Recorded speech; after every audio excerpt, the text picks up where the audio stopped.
Good morning friends. तो मैं आपको आज एक क्वेश्चन सॉल्व करवाता हूँ। मैं 2024 एग्ज़ाम का फर्स्ट क्वेश्चन जो पीजीबीपी से आता है, कंपलसरी क्वेश्चन आता है। काफ़ी बच्चे क्या करते हैं कि ये क्वेश्चन सॉल्व नहीं कर पाते क्योंकि उनमें उनको बहुत ज़्यादा टाइम लगता है एडजस्टमेंट को समझने में।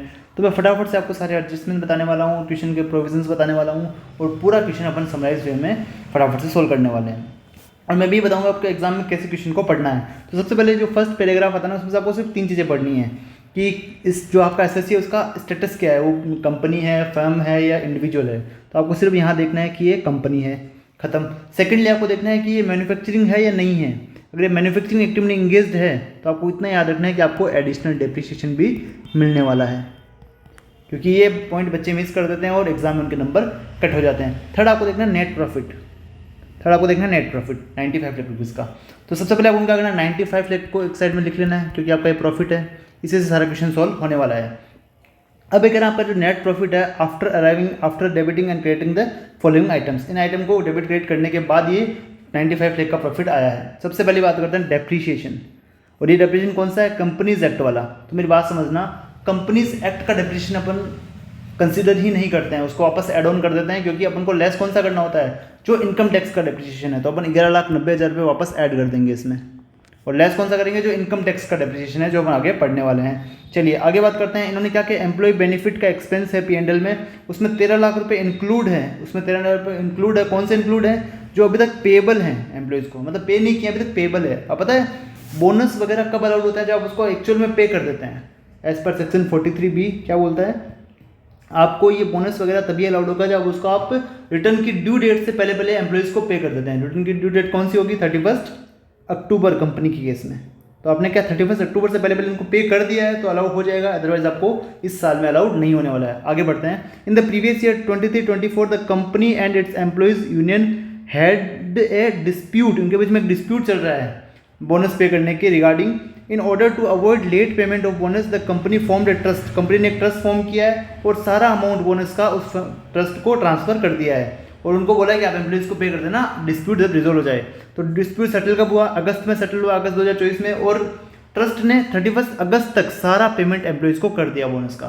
तो अपना ड्यू डेट क्या था? 31 अक्टूबर 2024, और पेमेंट कब तक हो गया? 31 अगस्त तक पेमेंट हो गया। इसका मतलब ये अपन को अलाउ हो जाएगा और ये P&L के डेबिट में पहले से ही डेबिट करा हुआ है, तो इसका अपन को कोई भी एडजस्टमेंट करने की ज़रूरत नहीं है। नेक्स्ट बढ़ते हैं। कंपनी ने एक अमाउंट पे किया है, किसको पे किया है? गवर्नमेंट को पे किया है as a regularisation fee for violation of law. Violation of law अपन ने सेक्शन में पढ़ा था 36 में, अगर कोई कॉन्ट्रैक्ट का वोलेशन है तो उसका जो आपको पेनल्टी लगता है वो आपको अलाउड हो जाएगा, पर अगर लॉ का वोलेशन है उसका अगर कोई पेनल्टी लगता है वो आपको अलाउड नहीं होने वाला है। तो ये जो लॉ का वोलेशन की वजह से आपका 9.5 लाख रुपये का पेनल्टी लगा है वो आपको अलाउड नहीं होगा। इसका मतलब वापस अपन क्या कर देंगे? ऐड ऑन कर देंगे अपने प्रॉफिट में, इस पर और टैक्स लगने वाला है। अब बात करते हैं 45,000 रुपीज़ आपने पे किए हैं एज ए लेट फीस पे किए हैं गवर्नमेंट को। कंपनी का कोई कॉन्ट्रैक्ट था, वो कंपनी टाइम से परफॉर्म नहीं कर पाई, इसकी वजह से उनको लेट फीस लगा 45,000 का। उन्होंने लिखा है 5 महीने का डिले हुआ था और 9,000 रुपये पर मंथ तक लेट फीस आया, लेकिन 45,000 अगेन वही आता है। अब मेरी बात समझना, अगर पेनल्टी हो, अगर आपने लॉ का ब्रीच किया उसकी वजह से आपको पेनल्टी लगा है, वो तो अलाउड नहीं होने वाला क्योंकि आपने लॉ को तोड़ा है। पर लेट फीस में क्या होता है ना, आपने लॉ को तोड़ा नहीं है, उस लॉ को आपने परफॉर्म थोड़ा लेट किया है, उसकी वजह से आपको जो लेट आपने परफॉर्म किया उसकी वजह से आपको एक फीस लगा है। तो वो एक तरीके से लॉ का ब्रीच नहीं है, आपने बस क्या किया, एक एक्टिविटी को बाद में परफॉर्म किया। जैसे जीएसटी का लेट फीस सकता है, आपने जीएसटी का रिटर्न लेट भरा है, इसका मतलब ये नहीं कि आपने लॉ को तोड़ दिया है, बस आपने रिटर्न लेट भरा है। वैसे आपने कोई एक परफॉर्मेंस आपने लेट दी है कॉन्ट्रैक्ट की, उसकी वजह से आपका लेट फीस लगा, ये आपको अलाउड हो जाएगा, इसका कोई भी एडजस्टमेंट नहीं होने वाला है। चलिए अगली बात करते हैं। कंपनी ने एक प्रॉफिट अर्न किया है 7.5 लाख रुपये का। किस पे प्रॉफिट अर्न किया है? एक प्लॉट बेचने पे उसको प्रॉफिट हुआ है। प्लॉट किसको बेचा है? एक सुधाकर प्राइवेट लिमिटेड है, उसको प्लॉट बेचा है 25/8/2023 को, जो एक डोमेस्टिक कंपनी है और जिसके सारे share, entire share of which are held by SSC company, मतलब अपनी वाली कंपनी उसके सारे शेयर होल्ड करती है। इसका मतलब 100% सब्सिडी और होल्डिंग का केस है। और अपन ने पढ़ा था अगर सब्सिडी और होल्डिंग के बीच में 100% सब्सिडी होल्डिंग के बीच में कोई ट्रांजेक्शन होता है उसको हम ट्रांसफर मानते ही नहीं है, एज पर सेक्शन 47।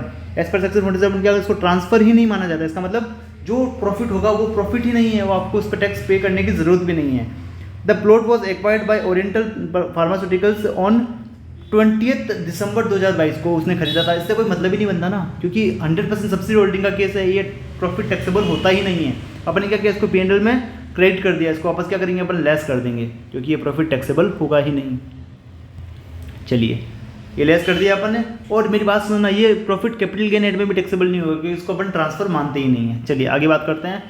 कंपनी ने एक प्रॉफिट अर्न किया है 4.5 लाख रुपए का on sale of 2500 shares of Sedal limited. Saddle limited के 2500 शेयर बेचे हैं, उस पर 4.5 लाख रुपये प्रॉफिट अर्न किया है। अब मेरी बात सुनो, अब इतना ही पढ़ते हैं अपन क्या समझ में आता है, शेयर्स बेचने पे जो प्रॉफिट होगा वो कैपिटल गेन हेड में टैक्सेबल होगा, ना कि पीजीबीपी हेड में। उन्होंने 4.5 लाख रुपये प्रॉफिट में क्या कर दिया, अपने एड ऑन कर दिया, अपने क्रेडिट कर दिया P&L अकाउंट में, इसको वापस क्या करेंगे अपन, लेस कर देंगे। इतना अपन को समझ में आ गया, ठीक है, ये समझ में आया, क्योंकि अपने P&L के क्रेडिट में 4.5 लाख रुपये रख दिए हैं, और जो कि शेयर बेचने से प्रॉफिट हुआ है, शेयर बेचने से अपना बिजनेस नहीं है, ये कैपिटल गेन हेड में टैक्सेबल होगा। तो क्या करेंगे, यहाँ से वापस हटा देंगे। अब आगे बढ़ते हैं। एक लिस्टेड कंपनी है सेडल लिमिटेड, और शेयर वाज सोल्ड ऑन 8 नवंबर 2023, 8 नवंबर 2023 को अपने शेयर्स बेचे हैं, 280 रुपये पर शेयर में बेचे हैं। अपना कंसिडरेशन कितना है, 280 इंटू 2500, ये अपना कंसिडरेशन रहेगा एक तरीके से। और highest trading price of Sedal limited quoted on the stock exchange as on 31 जनवरी 2018, 31 जनवरी 2018 को हाईएस्ट ट्रेडिंग प्राइस क्या था, 175, और लोवेस्ट ट्रेडिंग प्राइस क्या था, 165। तो अपन क्या करते हैं पता है आपको, 31 अगर कोई अपन ने शेयर खरीदा है 31 जनवरी 2018 से पहले का, और वो लिस्टेड कंपनी है, तो उसके केस में अपन कॉस्ट ऑफ एक्विजिशन कैसे निकालेंगे, क्योंकि इंडेक्सेशन उसके केस में मिलता नहीं है। अपन निकालेंगे 31 जनवरी का हाईएस्ट ट्रेडिंग प्राइस क्या था, 175, और इन्होंने परचेज कितने में किया है, इन्होंने परचेज कितने में किया है, the said share were acquired for 100 rupees पर शेयर, 100 रुपये में इन्होंने खरीदा है। विच एवर इज हायर, क्या होगा, 175, और 175 और सेल प्राइस यानी 280 रुपये, विच एवर इज लोअर यानी कि 175 आपका क्या होगा, कॉस्ट ऑफ एक्विजिशन माना जाएगा, यानी कि आपने 280 में बेचा है और 175 में खरीदा, ऐसा माना जाएगा, यानी कि 280 माइनस 175 यानी कि 105 रुपये आपका प्रॉफिट आ जाएगा पर शेयर इंटू 2500। तो आपका टोटल प्रॉफिट कितना आएगा, कैलकुलेटर अगर मैं कैलकुलेट करूँ 2500 मल्टीप्लाई बाई 105 तो 262,500, ये आपका क्या होगा, नेट प्रॉफिट होगा, ये आपका नेट प्रॉफिट होगा। चलिए ये किस हेड में टैक्सेबल होगा, कैपिटल गेन हेड में टैक्सेबल होगा, आपको उससे इतना जानने की ज़रूरत है। तो मैं यहाँ साइड में लिख दूँ कि अपना कैपिटल गेन का कितना है अभी तक, 262,500, ये अपना कैपिटल गेन का आ चुका है। चलिए अब आपने एक बैंक गारंटी दी है, किसके रिगार्डिंग बैंक गारंटी दी है, डिस्प्यूटेड टैक्स लायबिलिटी। अब 11 लाख की आपने बैंक गारंटी दी है, इसका मतलब आपने खर्चा बुक कर दिया 11 लाख रुपये का। अब मेरी बात समझना, जो आपने 11 लाख का खर्चा बुक किया वो टैक्स के रिगार्डिंग किया है, और टैक्स का खर्चा आपको कब अलाउड होता है, जब आप उसको एक्चुअल में पे करते हैं। इसमें कहाँ लिखा है कि आपने एक्चुअल में कब पे किया है, कब अपन नहीं मानेंगे उसने एक्चुअल में पे किया ही नहीं है, तो 11 लाख का खर्चा आपको क्या हो जाएगा, डिसअलाउड हो जाएगा एज पर सेक्शन 43B, क्योंकि आपने उसको एक्चुअल में पेमेंट नहीं किया है, आपने सिर्फ खर्चे को एक्रूअल बेसिस पे उसको बुक कर लिया है। अब बात करते हैं, कंपनी ने एक इंटरेस्ट का अमाउंट डेबिट किया अपने बुक्स में 7.5 लाख का, जो किसको पे किया है, एक USA बेस्ड कंपनी को पे किया है, और इस पर आपने TDS काट लिया है। तो अगर TDS काट लिया है, उस TDS जमा कब कराया, 14 जुलाई को, अपना ड्यू डेट कब आता है, 31 अक्टूबर। तो ड्यू डेट से पहले आपने अमाउंट को जमा भी करवा दिया, TDS के अमाउंट को TDS आपने इस फाइनेंशियल में काट भी लिया है, तो ये खर्चा अलाउड है, इसमें कोई दिक्कत नहीं है, इसका कोई भी एडजस्टमेंट नहीं होगा, क्योंकि आपने इसको पहले से ही P&L के डेबिट में बता रखा है। आगे 9th पॉइंट की बात करते हैं। कंपनी ने क्या किया, 65,000 डोनेट किए हैं इलेक्टोरल ट्रस्ट को। इलेक्टोरल ट्रस्ट को जो भी आप डोनेट करते हैं वो सारा डिसअलाउड होता है, मैं आपको पहले बता चुका हूँ, ये सारा डिसअलाउड होगा। 65,000 का अमाउंट आपको डिसअलाउड होगा, बस इसका आपको 80 GGB आपको रिडक्शन मिल जाएगा, 80 GGB में आपका इसका रिडक्शन मिल जाएगा अगर कंपनी नॉर्मल प्रोविजन से अपना टैक्स भर रही है। तो अब हम पढ़ लेते हैं कंपनी किससे भर रही है।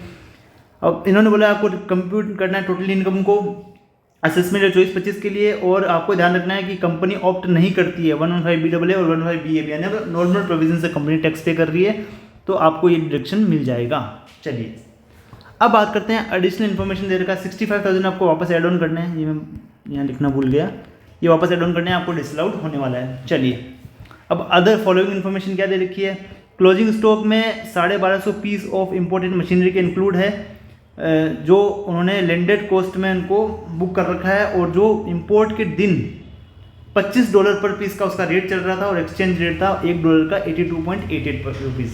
तो आपका कितना आया, कितने में आपने खरीदा है, 1200 इंटू 25 इंटू 82.88, तो कितना हो जाएगा आपका, 1200 इंटू 25 इंटू 82.88, 82.88 इंटू 1200 इंटू 25, आपका टोटल आता है 24,86,400, इतने में आपने इसको खरीदा है। अब मेरी बात समझना, ये क्या इंपोर्टेड मशीनरी है, आपने किस में इंक्लूड किया, क्लोजिंग स्टॉक में। तो क्या ये सही है, आंसर इज नो, क्योंकि मशीनरी आपको जाएगा फिक्स एसेट्स में, फिक्स एसेट्स में जाने वाला है, तो आपको क्लोजिंग स्टॉक से हटाना है। और मेरी बात समझना, आपने इसी साल में इसको परचेज भी किया है, तो वो आपके परचेज में भी इंक्लूड है और क्लोजिंग स्टॉक में भी इंक्लूड है। यहाँ से हटाएंगे तो नेट इफेक्ट जीरो आएगा इसका P&L पे, तो अपना प्रॉफिट में कोई चेंज नहीं होने वाला है, बट आपका फिक्स एसेट्स में बढ़ जाएगा और आपका डेप्रिसिएशन इस पर आप क्लेम कर सकते हो। और एक न्यू प्लांट एंड मशीनरी है, तो आपको इस पर एडिशनल डेप्रिसिएशन भी मिलने वाला है। तो इस पर कितना मिलेगा, एक तो 15% मिलेगा जो नॉर्मल वाला है, और एक 20% आपको मिलेगा जो एडिशनल वाला है। इतना याद रखना, मैं आपको डेप्रिसिएशन कैलकुलेट करके बता देता हूँ कितना आएगा। इसकी बात करते हैं तो अपना आएगा टोटल मिला के 35% इसका डेप्रिसिएशन होगा, 8,70,240 रुपये आप इसका डेप्रिसिएशन आप क्लेम कर सकते हैं। 8,70,240 रुपये आप डेप्रिसिएशन इसका मिलेगा। अब बात करते हैं डेप्रिसिएशन जो आपने P&L में चार्ज किया है 11,90,000, उसमें से 95,000 का डेप्रिसिएशन वो वाला है जो आपने फायर एक्सटिंग्विशमेंट का चार्ज किया है, जो इस साल में यूज़ ही नहीं हुआ है, आग ही नहीं लगी भाई फैक्ट्री में, तो यूज़ करेंगे कहाँ पे। मेरी बात सुनो, ऐसा ज़रूरी थोड़ी है कि अगर आपने फायर एक्सटिंग्विशन लगाया तो उसका यूज़ करना ज़रूरी है। आग नहीं लगी तो नहीं लगी है भाई, पर रेडी टू यूज़ तो है वो, जब आग लगी तो वो काम आएगा, इसका मतलब इस पर आप डेप्रिसिएशन क्लेम कर सकते हो। इस पर 95,000 आपका अलाउड है। चलिए अगली बात करते हैं, आपने new plant and machinery purchase की है 75 लाख की 14/5 को, यानी कि 3 अक्टूबर से पहले की है। इसका मतलब क्या होगा, फुल डेप्रिसिएशन मिलेगा 75 लाख इंटू 15%, 11,25,000 मिलेगा। और न्यू प्लांट एंड मशीनरी यानी कि एडिशनल डेप्रिसिएशन मिलेगा 75 लाख इंटू 20%, यानी कि 15 लाख रुपये आपको ये भी मिलने वाला है। एक प्लांट एंड मशीनरी है जो आपने क्या किया, आपने डोमेस्टिक कंपनी को बेच दी 35 लाख रुपये में, कब, 2016 में। अभी आपने उसको वापस खरीद लिया 65 लाख रुपये में, तो इसकी प्राइस कितनी लेंगे। रूल 43 में मैंने आपको बताया था, अगर आप किसी एसेट को बेच के उसको रिकवर करते हैं तो आपकी WDV क्या मानी जाएगी। जब आपने उसको बेचा तब आपका WDV क्या था, यानी कि 35 लाख रुपये, और उसको आप रिक्वायर कितने में कर रहे हो, 65 लाख रुपये, विच एवर इज लोअर आपका कॉस्ट माना जाएगा, यानी कि 35 लाख आपका कॉस्ट माना जाएगा। इस पर आपको 15% आपको डेप्रिसिएशन मिल जाएगा, यानी कि 5,25,000 रुपये। ठीक है, अब आपको टोटल इनकम कैलकुलेट करना है, तो इन सबको जोड़ लीजिए। डेप्रिसिएशन कितना हुआ, 5,25,000 प्लस 15 लाख प्लस 11,25,000 प्लस 95,000 और प्लस आपका आएगा 8,70,240 रुपये। टोटल आपको डेप्रिसिएशन मिलेगा 41,15,240 रुपये। यहाँ लिख देते हैं अपन, डेप्रिसिएशन का लेस करेंगे 41,15,240। तो आपका प्रॉफिट कितना आएगा, मेरी बात सुनो, आपका प्रॉफिट कितना है, 95 lakh plus 11,90,000 plus 9,50,000 minus 7.5 lakh minus 4.5 lakh plus 11 lakh plus 6.5 lakh, जी सॉरी 65,000 रुपये, और माइनस करेंगे 41,15,240। आपका इनकम आएगा 74,89,760। ये PGBP का आ गया, ये आपका कैपिटल गेन का आएगा। दोनों को जोड़ेंगे तो अपना टोटल इनकम कितना आएगा, 262,500, 77,552,260। इसमें से अपन लेस कर देंगे जो अपना 80 GGB मिलेगा अपन को 65,000 का, मैंने आपको बताया ना ये वाला, तो ये अपन लेस कर देंगे 65,000, तो अपना नेट इनकम कितना आएगा, माइनस 65,000। अपना नेट इनकम है 76,87,260, ये आपका नेट इनकम आने वाला है। एक बार अपना आंसर चेक कर लेते हैं, अपना आंसर क्या है, 76,87,260 आपका आंसर आता है बराबर। एग्जाम में इतना कुछ लिखने की कोई ज़रूरत नहीं है, आप हल्का फुल्का प्रोविजन लिखेंगे, जितना मैंने आपको भी बताया था 43B, आप इससे इतना कोड करके आप लिख भी दोगे ना नरेशन में तो इतना चलेगा। आपको इतना नहीं है पूरा लंबे लंबे पैराग्राफ लिखने हैं, या फिर इतना ज़रूरत नहीं है। आपको बस PGBP का इनकम मिलना चाहिए, कैपिटल गेन का हेड का अलग से इनकम मिलना चाहिए, और आपका डिडक्शन का अमाउंट आपका मिलना चाहिए। इतने में आपके नंबर कंप्लीट पूरे आने वाले हैं। आई होप आपको ये क्वेश्चन अच्छे से समझा होगा। मैं आपके आगे भी ऐसे क्वेश्चन लाते रहूँगा, जो जो मेरे को अच्छे लगेंगे, जो जो इंपॉर्टेंट क्वेश्चन होंगे वो आपके लिए मैं सब आप प्रोवाइड करने वाला हूँ। Thank you.